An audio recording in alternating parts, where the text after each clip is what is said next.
The call came just after midnight, the kind that slipped past sleep and went straight to instinct. He had been sitting alone in the darkened living room, the television muted, one hand resting on a cold mug of coffee he'd forgotten to drink.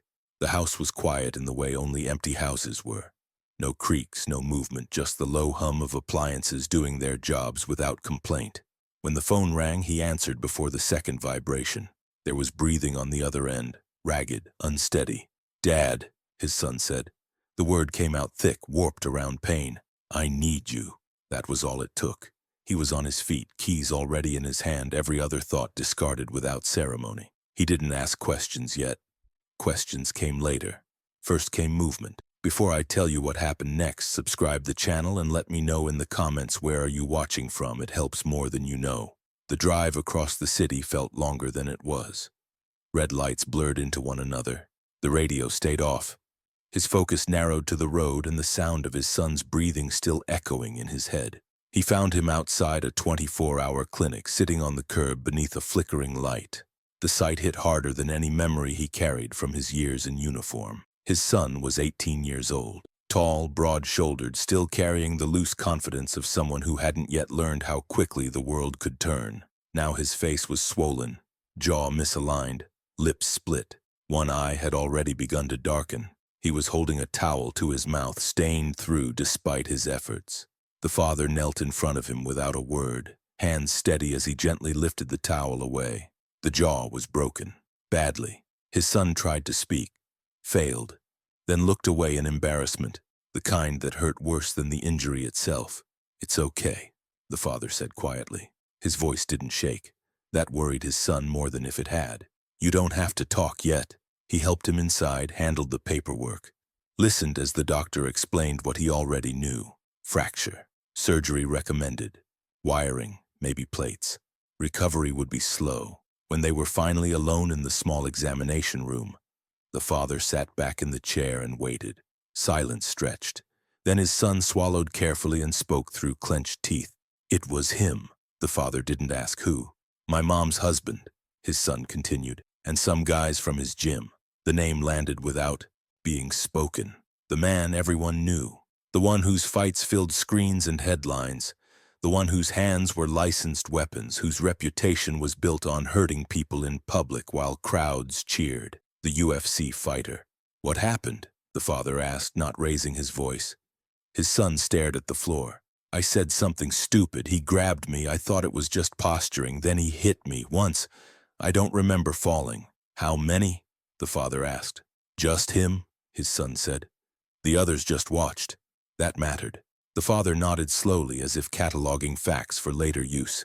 "Did you hit back?" His son shook his head. "Couldn't." The father reached out and placed a hand on his son's shoulder. Not heavy, not light, anchoring. "You did nothing wrong," he said. Outside the room, nurses passed. Monitors beeped. Life went on, unaware that something had shifted. The father had lived most of his adult life inside rules. Chains of command. Clear lines between restraint and action. As a Navy SEAL, he'd learned how to absorb violence without becoming it. He'd also learned when rules stopped protecting the people they were meant to. This was one of those times. He stood and stepped into the hallway, pulling out his phone. He didn't call the police. He didn't call a lawyer. He called an old number he hadn't used in years. "Yeah," a voice answered after one ring. "It's been a while. I need information," the father said, "about a fighter, schedules, gyms, habits."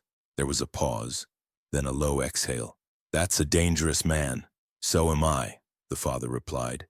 He ended the call and returned to the room. His son was watching him now, reading something in his face he hadn't seen before. "What are you going to do?" his son asked. The father looked at him for a long moment, then spoke carefully.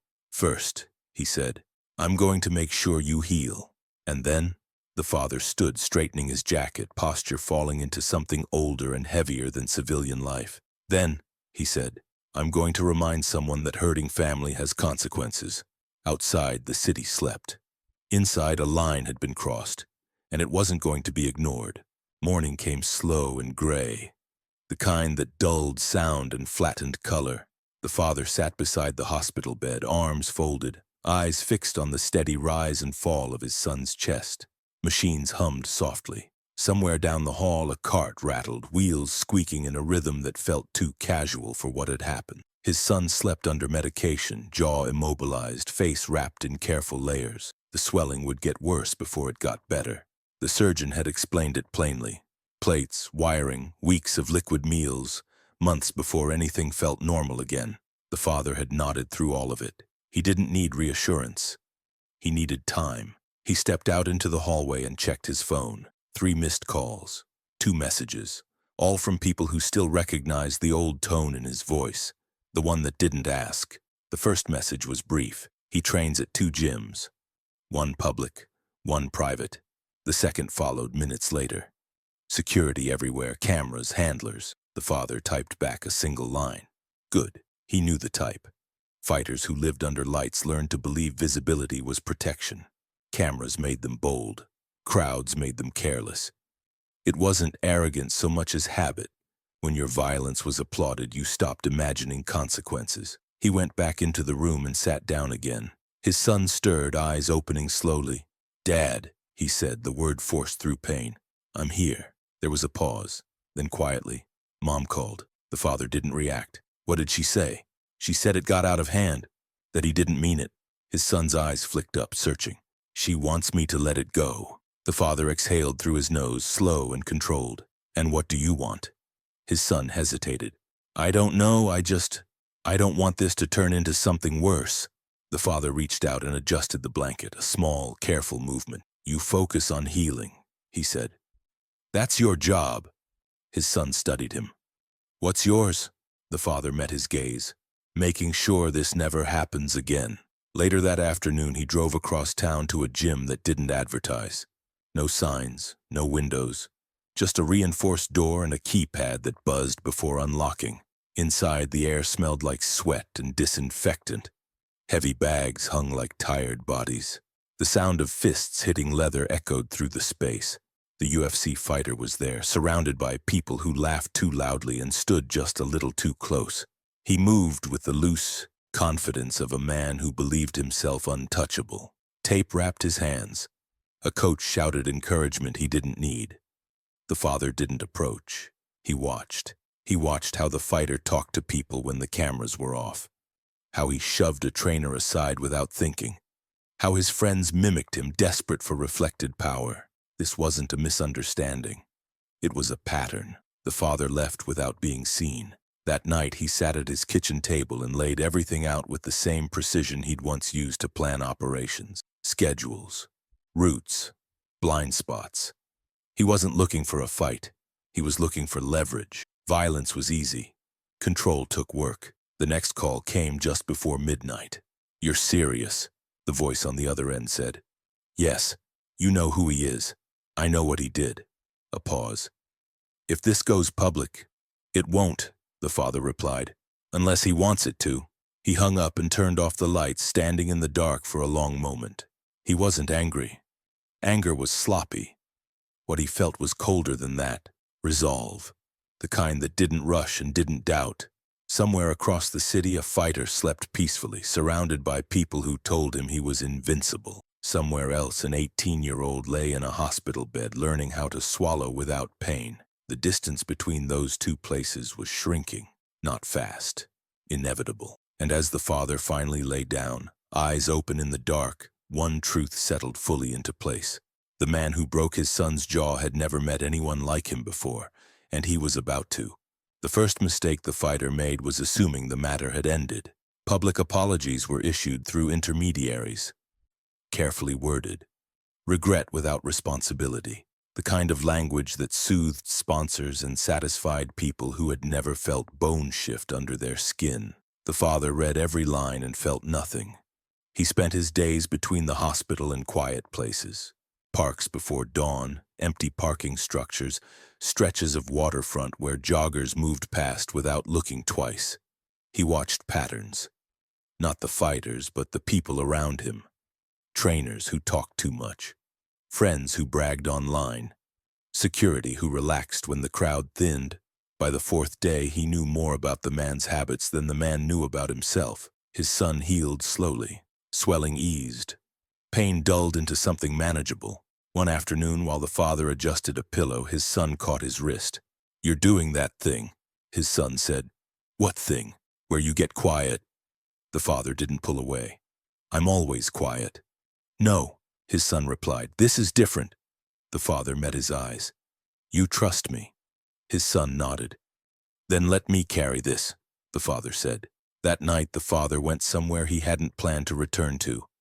A low building near the docks, unmarked, forgotten by the city. Inside, old faces looked up when he entered. Not surprised, not welcoming either. "You still move like you're counting exits," one of them said. "Habit," the father replied. They didn't ask why he was there. Men who shared certain histories learned not to ask until answers were necessary. He trained quietly, gloves on, body loosening into rhythms he hadn't used in years but had never lost. When he finished, sweat-soaked and calm, one of them studied him carefully. "You going to fight him?" "No," the father said. "I'm going to teach him." The opportunity came on the 6th day. A charity event. Private venue. No press inside. The fighter was scheduled to make an appearance, shake hands, be seen being generous. His handlers controlled the guest list carefully, but not perfectly. The father arrived early, dressed plainly, posture relaxed. He blended easily into a room full of people who believed danger announced itself loudly. When the fighter entered, the room shifted around him. Attention followed. Laughter rose. The man soaked it in without thinking. The father waited. At the bar, he stood close enough for his voice to carry without raising it. "You hit my son." The fighter turned, smile already forming, then faltered when he took in the man's eyes. "I don't know you," the fighter said. "That's the problem," the father replied. Security moved, but the father lifted a hand slightly. Calm, respectful. "I don't want a scene." The fighter laughed once, sharp and dismissive. "Then walk away."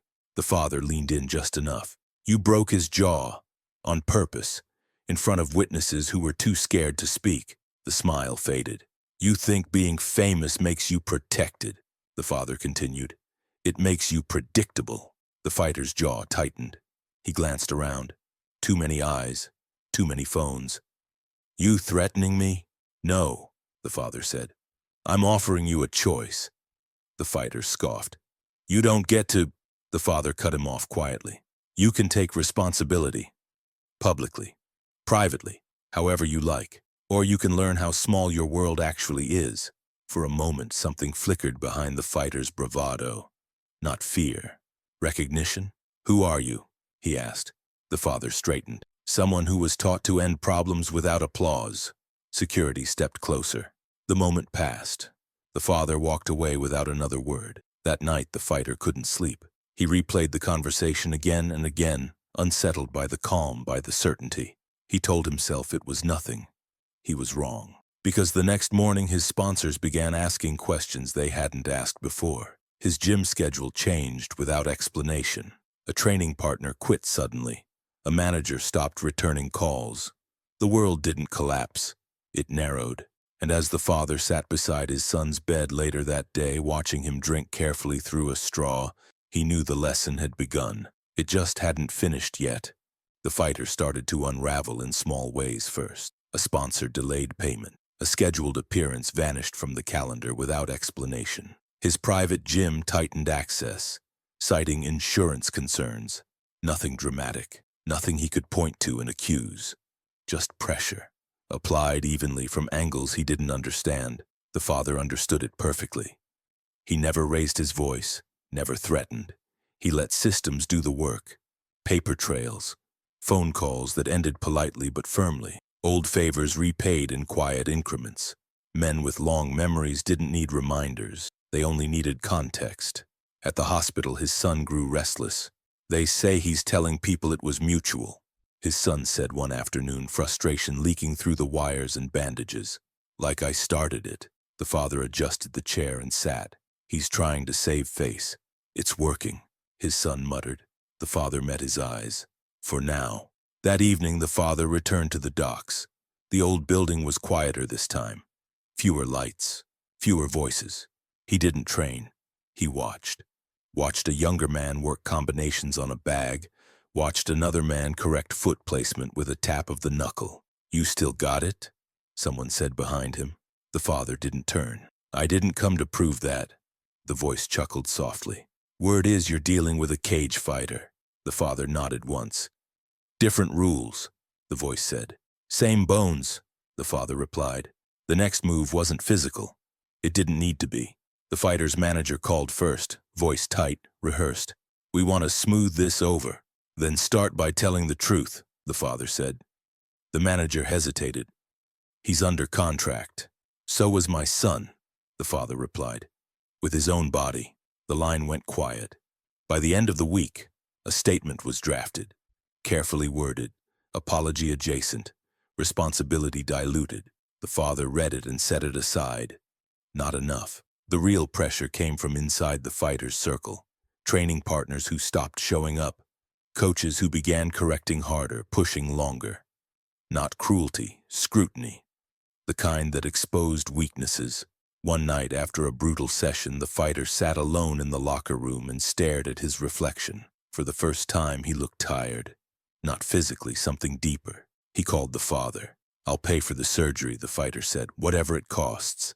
The father's voice stayed level. "Money doesn't heal intent." "What do you want?" the fighter asked. The father paused, choosing the words with care. "I want you to understand why this doesn't end the way you expect." Silence. "I built my hands inside a place where there were no crowds," the father continued. "No referees, no applause, only results."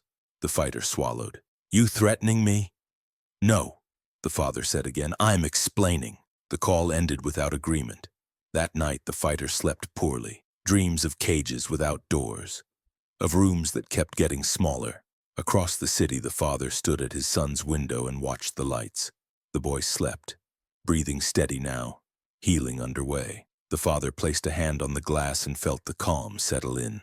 The lesson was almost complete, and when it finished, it would be remembered by more than one man, not loudly but permanently.